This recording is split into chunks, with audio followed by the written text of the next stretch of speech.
Praise the Lord. இயேசுவின் ரத்தம் ஜெயம். தினமும் இயேசு நிகழ்ச்சிக்கு உங்களை கர்த்தராகிய இயேசு கிறிஸ்துவின் நாமத்தில் வரவேற்கிறேன். செய்தியின் தலைப்பு, சத்தியம்தான் விடுதலையாக்கும், தேவ வசனமே சத்தியம். ஆதார வசனம் யோவான் 8:36 குமாரன் உங்களை விடுதலையாக்கினால் மெய்யாகவே விடுதலையாவீர்கள். விடுதலை பெற்ற பெண்மான்களே, உலகத்தில் எப்போதும் பாவச் செயல்கள் உண்டு. தேவனே மனித கொண்டு வந்து வாழ்ந்த காலத்திலும் பாவச்செயல்கள் உண்டு. பாவம் ஆளுகை செய்து கொண்டுதான் இருந்தது.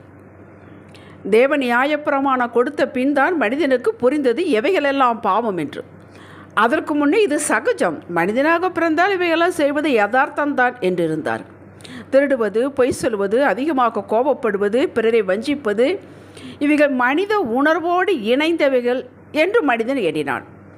இவைகளை செய்துதான் பிழைக்க வேண்டிய அவசியமில்லை. செய்யாமல் இருப்பது கூடாத காரியம்தான் மனிதனால், ஆனால் தேவனால் கூடாத காரியம் அல்ல. அதாவது மனிதனை இந்த பாவங்களிலிருந்து விடுதலையாகி மறுபடியும் அவைகளை செய்யாமல் வைக்க அவரது கிருபை போதுமானது. எதை நம்மை ஆட்கொள்கிறதோ அதற்கு நாம் அடிமை. கோபம் நம்மை ஆட்கொண்டால், நம்மை ஆளுகை செய்தால் அதற்கு நாம் அடிமை. கடன் வாங்கினவன் கடன் கொடுத்தவனுக்கு அடிமை. முன்னோர்கள் செய்த பாவம் பரம்பரை பாவம், பாவத்தில் தான் நாம் பிறந்தோம். தாவீது சொன்னது போல, பிறக்கும்போது பாவத்தில் தான் பிறந்தோம். இதோ நான் துர்க்குணத்தில் உருவானேன், என் தாய் என்னை பாவத்தில் கற்பந்தரித்தாள் என்று சங்கீதம் 51. இதுதான் நம்முடைய முந்தைய நிலை. இவைகள் அனைத்தையும் கழுவி துடைத்தி பாவத்தின் தோஷத்தையும் மன்னித்து இதனுடைய விளைவுகள் இல்லாதபடி, ஆக்கினைகள் தண்டனைகள் இல்லாதபடி நம்மை விடுதலையாக்கி புதிய ஆரம்பத்தை கொடுத்து, அதாவது புதிதாக பிறந்தது போல மறுபிறப்பு கொடுத்து, கடந்ததை கடந்ததாகவே வைத்து எல்லாவற்றையும் புதிதாக்கி கொடுக்க வல்லமையுள்ளவரும் அதிகாரம் கொண்டவரும், இவரை தவிர யாரும் செய்ய முடியாது என்பதற்கு சம்பாதித்து கல்வாரில் வைத்திருப்பவர் ஒருவரே, அவர்தான் கர்த்தராகிய இயேசு கிறிஸ்து. அவரிடத்தில் திரளான மீட்பு உண்டு, மன்னிப்பு உண்டு, இரக்கங்கள் உண்டு. எவரையும் ரட்சிக்க அவரால் கூடும். பாரபட்சமற்றவர், பழைய வாடையே இல்லாமல் புதிய சிருஷ்டிப்பு கொடுப்பவரும் அவரே. ஒருவன் கிறிஸ்துவுக்குள் இருந்தால் புது சிருஷ்டியாயிருக்கிறான். பழையவைகள் ஒளிந்து போயின, எல்லாம் புதிதாயின. 2 கொரிந்தியர் 5:17. நம்ம அவருக்குள் இருக்க வேண்டும். அதுதான் கண்டிஷன். பழையவைகள் எல்லாம் ஒளிந்து விடும். ஒரே நாளை ஒளிய கொஞ்சம் கொஞ்சமாக எல்லாம் ஒளிந்துவிடும். இப்படி நம்மை கழுவி ரட்சித்து உடன்படிக்கையின் பிள்ளையாக மாற்றி, எப்படி மாற்றினார் இயேசு நம்ம ஒவ்வொருவருக்காக தம்முடைய சொந்த பரிசுத்த இரத்தத்தினாலே பிதாவோடு இரத்த உடன்படிக்கை பண்ணியிருக்கிறார். அதனால தான் நாம் தவறு செய்யும் பொழுது பிதா இயேசுவானவர் 2 கரங்களை காட்டுகிறார். அந்த இரத்தம் வெடிந்த கரங்களை காட்டுகிறார். என் பிள்ளைக்கு மன்னியுங்கள். மன்னிக்காமல் இருக்கவே முடியாது பிதாவினால். அடுத்து பிழைப்பதற்கு, ஊன்றி நிற்பதற்கு வாக்கு கொடுத்து அதை நிறைவேற்ற நம்மளை வழிநடத்த, தேவ பாதையில் நடத்த ஆலோசனை கொடுக்க தம்முடைய ஆவியையே நம்முள் நிறைத்து மகிமைப்படுத்தி வருகிறார். இதுதான் மெய்யான விடுதலை. நீ போ, செய்யாதே என்று தண்டிக்க மாட்டேன் போ என்று சொல்லுவது விடுதலை அல்ல. செய்யாமல் இருக்க பலனும் கொடுத்து, செய்யாமல் இருக்க செம்மையான பாதையில் நடத்தி, அதனுடைய வாடையே இல்லாமல் செய்ய அவனுக்கு உதவியாக கையோர்த்து நடத்த இருப்பதுதான் மெய்யான விடுதலை. உலகம் கொடுப்பது மெய்யான விடுதலை அல்ல. அனைத்து ஆசீர்வாதங்களும் தேவன் இயேசு கிறிஸ்துவுக்குள் வைத்து விட்டார். ஆம் என்றும் ஆமேன் என்று. 2 கொரிந்தியர் 1:20. நாமும் இயேசு கிறிஸ்துவுக்குள் இருக்கிறோம், இருக்க வேண்டும், நிலைத்திருக்க வேண்டும். இது நம்முடைய ஃப்ரீ வில். மெய்யான விடுதலை, அதாவது நிரந்தர விடுதலை, உண்மையான விடுதலை, நித்திய விடுதலை, என்றும் சமாதானத்தோடு எதற்கும் யாருக்கும் அடிமைப்படாமல் வாழ்வதுதான் மெய்யான விடுதலை. எந்த உணர்வுக்கு அடிமைப்படக்கூடாது, எந்த கெட்ட பழக்கங்களுக்கு அடிமைப்பட விட்டக்கூடாது. பணம் வேண்டும், பணத்துக்கு அடிமையாக இருக்கக்கூடாது. எல்லா உறவுகளும் வேண்டும், அந்த உறவுகள் நம்மை ஆளக்கூடாது. இதை முதலில் நாம் வாஞ்சிக்க வேண்டும். மெய்யான விடுதலையை வாஞ்சிக்க வேண்டும். உலகம் கொடுப்பது தற்காலிக விடுதலை, தற்காலிக சமாதானம். இதைத்தான் மக்கள் அலையாய் நாடி தேடி ஓடுகிறார்கள். பிசாசும் விடுதலை கொடுக்க முடியும், பிசாசும் ஆசீர்வதிக்க முடியும், ஆலோசனை கொடுப்பான், தேவ ஆலோசனை போல. ஆனால் இதற்கு ஒரு வஞ்சகத்திட்டம் உண்டு. அதுதான் அவன் வலையில் சிக்க வைத்து பின் அழிப்பான். யோவான் 10:10. ஆதியாமத்தில் ஆதாம் ஏவாளுக்கு ஆலோசனை கொடுத்தான். இவர்கள் ஆலோசனைப்படி நடந்தார்கள்.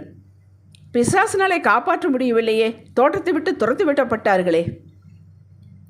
அவன் கொடுத்த ஆலோசனை அவர்களை மிகவும் பிடித்திருந்தது.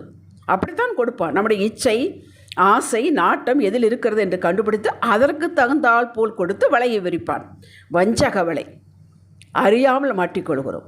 ஒரு குருவி தன் பிராணனை வாங்கும் கண்ணியை அறியாமல் அதை விழ தீவிரிக்கிறது போல. கேட்டீர்களா? ஆதியாகமம் 16ஆம் அதிகாரம் 2வது வசனத்தில் ஆண்டவர் உனக்கு ஒரு குமாரனை கொடுப்பார் என்று ஆபிரகாமிடம் சொல்லியிருந்தும் சாராளுடைய பேச்சை கேட்டு இஸ்மவேலை பெற்றெடுத்து விட்டான் ஆகாருக்கு. அது அவன் தூண்டிவிட்டது. பின் இஸ்மவேலை அங்கே வைத்து காப்பாற்ற அவனால் முடியவில்லையே. இவன் மாமிசத்தின்படி பிறந்தவன், ஆவியின்படி அந்த வாக்குத்தத்தத்தின் பிள்ளை, உடன்படிக்கும் பிள்ளை ஈசாக்கோடு இருக்க முடியவில்லையே. 1 சாமுவேல் 13, 15, 2 அதிகாரங்களில் சவுலை தூண்டுகிறான். ஆனால் சவுலை காப்பாற்ற முடியவில்லையே பிசாசினால். சவுலை தூண்டி கீழ்ப்படியாமல் செய்து அவன் இஷ்டத்திற்கு செய்து அதில் ஒரு சந்தோஷம், அவனுக்கு ஒரு விடுதலை. ஆனால் காப்பாற்ற முடியவில்லையே. கர்த்தர் ஆலோசனை கொடுத்தால் அது ஆச்சரியமான ஆலோசனை. எங்குமே இப்படிப்பட்ட ஆலோசனை கிடைக்காது. எந்த மனிதனாலும் கொடுக்க முடியாது. ஆலோசனை கொடுத்து விட்டு ஓடி போக விட மாட்டார். அதை முற்றிலும் நிறைவேற்றி முடித்து வெற்றியை காணும் வரை நம்மளோட இருப்பார். அதற்கு பின்னும் நம்மோட இருப்பார். எரிகோ கோட்டை சுற்றி வாருங்கள் விடும் என்று சொன்னார். எங்கேயாவது பார்த்துருக்கிறீங்களா, கேள்விப்பட்டிருக்கிறீர்களா? ஒரு கோட்டை சும்மா சுற்றி வந்தால் கீழே விழுவது. ஆச்சரியமான ஆலோசனை, ஆச்சரியமான ஆலோசனை.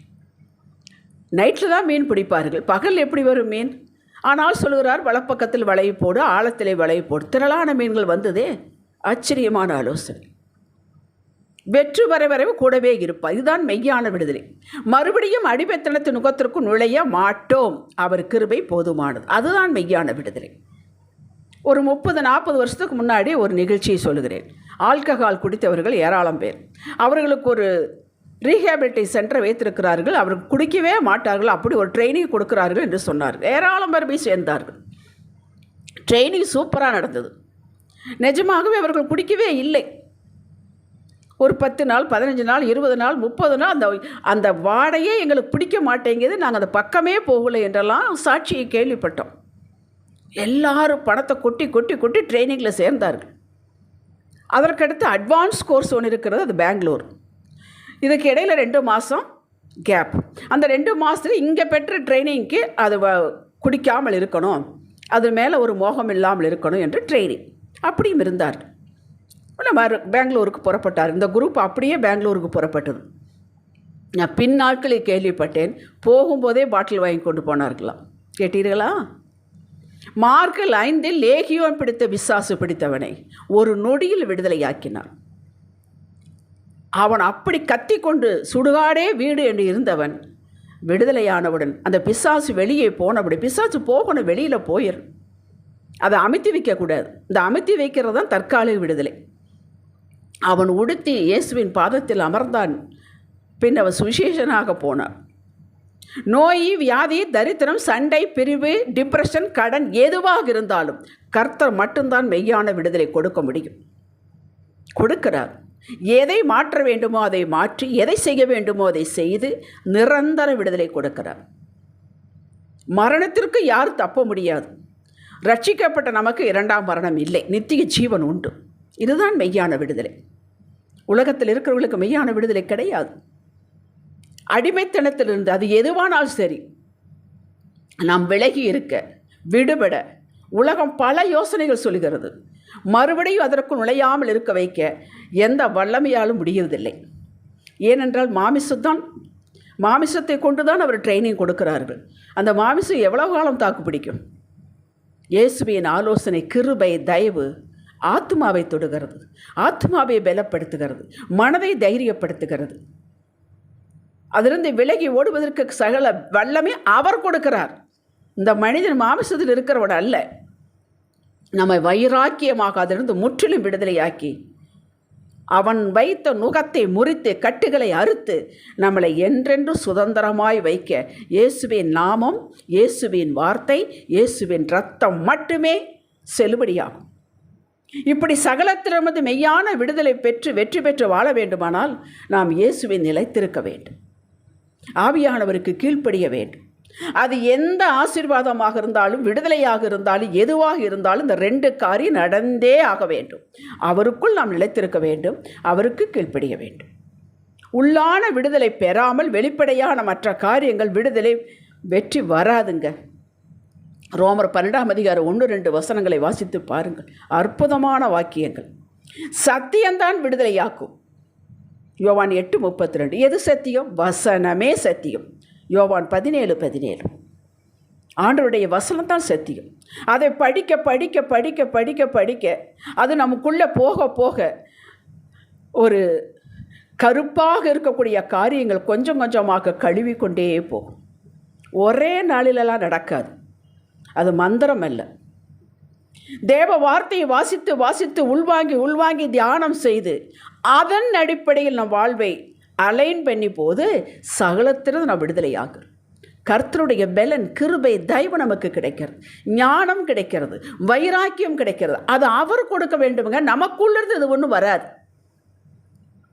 ஹல்லேலூயா. அப்படி கோபமாக இருந்தவர்கள் இப்பொழுது ரட்சிக்கப்பட்டு சபைக்கு போய் அந்த கோபமே கிடையாது. ஆனால் அவங்க அடக்கி வைக்கவில்லை. அவரிடம் இல்லை, அது தொலைந்து விட்டது, அது முறிந்து விட்டது. அப்படித்தான் ஒவ்வொன்றும். வார்த்தை உள்ளவன் வளமை உடையவன், எல்லாம் உடையவன். தேவ வார்த்தை உள்ளவன். இதுதான் வேதம். வேதத்தை காக்கிறவன் பாக்கியவான் என்று வேதம் சொல்லுகிறது. காக்கிறவன் என்றால் அதன்படி நடக்கிறவன். உங்களுக்குள்ளே இருக்கும் ஆவியானவர் உங்களுக்கு ஆலோசனை கொடுத்து வெற்றியின் பாதை நடத்துவதற்கு வார்த்தை அவசியம். ஆவியானவர் உள்ளே இருக்கிறார். அவருக்கு எல்லாம் வசனம் தெரியும், உங்களுக்கு தெரிய வேண்டும். இந்த வார்த்தையை நாங்கள் உட்கொள்ள உட்கொள்ள உட்கொள்ள அவர் இரண்டும் இணைத்து செயல்பட ஆரம்பிக்கிறது. இது கண்ணுக்கு தெரியாத ஒன்று. அதை நீங்கள் உணர்ந்து தான் புரிந்து கொள்ள வேண்டும். அது விளக்க முடியாது. விளக்கினால் அதனுடைய மகிமை போய்விடும். ஆவியானவர் உங்களோடு தான் இடைவிடுவார். அதற்கு உங்கள் இருதயத்தில் வார்த்தை நிரம்பி இருக்க வேண்டும். அதனால தான் வார்த்தை எடுங்கள், வார்த்தை உட்கொள்ளுங்கள். வார்த்தை யோபு சொல்கிறான், வார்த்தை கிடைத்தவுடன் அது எனக்கு உணவே காட்டிலும் சந்தோஷம் கொடுத்தது என்கிறார். உம்முடைய வார்த்தையின்படி என்னை எடுத்து உயிர்ப்பையும் என்று தாவீது கேட்குறான். சங்கீதம் 119 பாருங்கள். சங்கீதம் 37, 31, சங்கீதம் 119, 165, 161, 62, 63 இந்த வசனங்களெல்லாம் வாசித்து பாருங்கள். வார்த்தையுடைய மகிமை புரியும். அந்த வார்த்தையில் வல்லமை இருக்கிறதுங்க. வெளியில் இருக்கிற புத்தகத்தில் வார்த்தை உண்டு, அதுக்கு வல்லமை கிடையாது. இந்த வார்த்தையில் வல்லமை உண்டு, அதிகாரம் உண்டு, விடுவிக்க பலன் உண்டு. அது செய்யும். அதை நீங்கள் உள்ளே அனுமதிக்க அனுமதிக்க அனுமதிக்க அது வேலையை செய்யும். அனுமதிக்காவிட்டால் வேலையை செய்யாது. தேவ வார்த்தையை தியானியுங்கள், யோசியுங்கள். ஆச்சரியமாக விடுதலையாவீர்கள். செழிப்புக்குள் செல்வீர்கள், செழிப்புக்குள் நடத்தப்படுவீர்கள். தரித்திரம் மறுபடியும் வராது, கடன் வராது. கடன் வாங்காமல் எப்படி நடத்துவது என்ற ஞானம் அந்த வார்த்தையிலிருந்து கிடைக்கும். செழிப்புக்கு நேராக எப்படி செல்வது அந்த வார்த்தையிலிருந்து கிடைக்கும். ஆவியானவர் உங்களுக்கு ஆச்சரியமாக வழி நடத்துவார். செய்து பாருங்கள். ஜெபிக்கலாம். தகப்பனே, என்னை கீழாக்காமல் மேலாக்கிறவரே, அந்த மேன்மையான வாழ்வை, அடிமைத்தனம் அற்ற வாழ்வை, உமோடு இன்று இணைந்து வாழக்கூடிய வாழ்வை வாஞ்சிக்கிறோம். தாரும், கட்டளையிடும், வழிநடத்தி சொல்லும். இயேசுவின் நாமத்தில் பிதாவே. இன்றைய சிந்தனைக்கு என் ஆத்துமா தேவ வசனத்தில் நிரம்பி நிரம்பி கொழுமையாக்குவேன். ஆமேன். ஹல்லேலூயா.